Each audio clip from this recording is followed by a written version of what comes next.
Hey guys, welcome back to my channel. Hope everyone's having a great time. Today, we'll be looking at Zayda Pena Arjona, the late Mexican folk singer and member of the Zayda y Los Culpables. Spoiler alert, this is going to be a sad story. Zayda was born on March 5, 1981 in a small town that goes by the name Matamoros, which is a border city adjacent to Brownsville, Texas. Her mother, Blanca Aide Arjona, was a lawyer and a public prosecutor. When she was 16 years old, while she was still in high school, Zayda very formally and directly announced to her mother that she wanted to be a singer. Her mother never in her wildest dreams expected for such a scenario to happen. However, she ended up agreeing to her demand under one condition, that she would not quit studying. This was how the amateur group Rondalla Femenina de Matamoros was formed while she was still at school. By that time, Zayda was already showing her overflow of talent. She began to stand out for her pristine voice, dazzling charisma, striking green eyes, and blonde hair. This experience helped her lose fear and sing in front of various audiences. Her mother ended up accepting the fact that this was her vocation and let her study singing while also continuing to work as a performer. In one of her concerts, she met Lupe Esparza, the lead singer of the Broncos group, who would later on become her godfather of music. In 1997, he helped her release her first album, ENAMORADA. Later,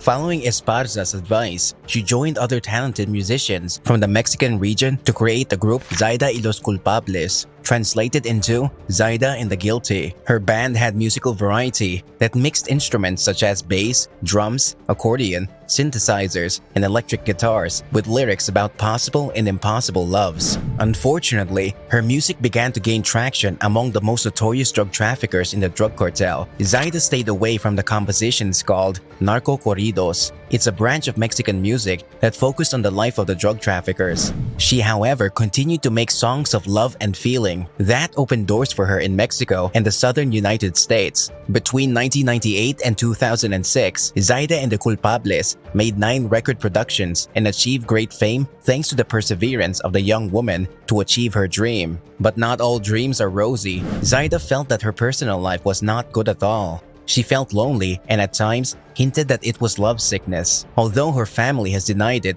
it appears that Zayda was attracted to women. This was the reason why she could not consolidate a relationship with any suitor, and due to homophobia, she did not dare to have a full bond with any woman close to the medium of music. But then again, some others might argue that she might not necessarily be a lesbian, and the reason she couldn't find any lasting relationship with men was only due to the fact that she wasn't comfortable with most of them that wanted her. The lyrics of some of her songs revolved around unrequited love and social rejection. This again led the media to speculate about her sexuality. Some promoters did affirm that she led a very discreet life and that her more stable relationship was with Bertha González, a young woman who always accompanied her at events, parties, and meetings. November 30, 2007, Friday night, nobody really knows about what happened that night. Zayda was staying at the Monaco Motel, located at Rigo Tovar Avenue and adjacent to the industrial area of the city, in room 11. She was back after performing at a concert in Matamoros. The events that proceeded to happen would freeze anyone's blood cold. According to reports presented by the third agent of the public ministry, the events occurred at midnight. The police arrived to find Bertha González, Zayda's companion, with a gunshot wound to the neck, and Leonardo Sanchez, a motel employee, with a bullet in the skull. Zayda herself was found bleeding with a gunshot wound where the bullet entered her back and exited through her chin, blowing some of her teeth off. She was immediately referred to the ALFREDO PUMAREJO General Hospital, where she was admitted for emergencies.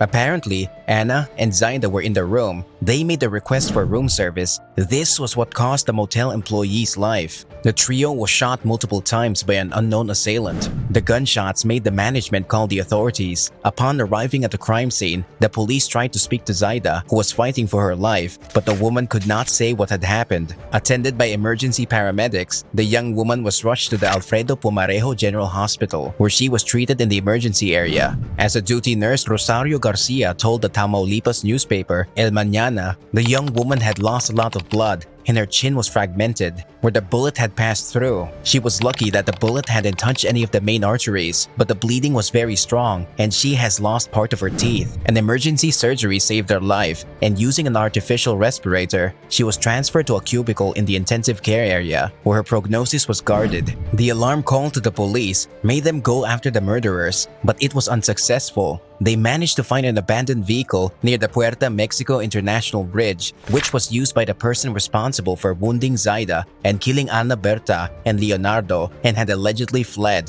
The ministerial police found inside the Dodge Intrepid SUV with Texas plates a firearm without fingerprints. The vehicle was on, and inside it was found a .380 caliber squad and could match the caliber of the cartridges, said CORTÉS SOLIS, the officer in charge, and also revealed that the motel workers told him that the high-speed vehicle approached the room, came to a room, the employees saying that they heard an argument, noises, and shots. According to data provided by motel employees, the characteristics of the car that entered at full speed matched the one found abandoned on the international bridge. The authorities searched for Blanca ID Arjona, Zayda's mother, at her home, waking her up. Being a public prosecutor of the State Attorney General's office for 15 years, she was used to this kind of situation, but nothing had prepared her for the nightmarish news that she was about to hear. The commander of the ministerial police, Arturo Cortés Solis, a colleague of Blanca ID, was in charge of notifying her. Cortés Solis only managed to say Zayda's name out loud before his colleague exploded into screams and screams, refusing to believe the truth. "You lie, you lie," the mother yelled, while the two officers tried to reassure her. They confirmed that she was alive, but still, she was very hurt. Blanca ID said she feared something bad would happen to her daughter. She had previously asked her daughter not to involve herself with narco corridos. As someone who worked in the lines of the law, she knew firsthand how dangerous it could be to be associated with anything related to the drug traffickers.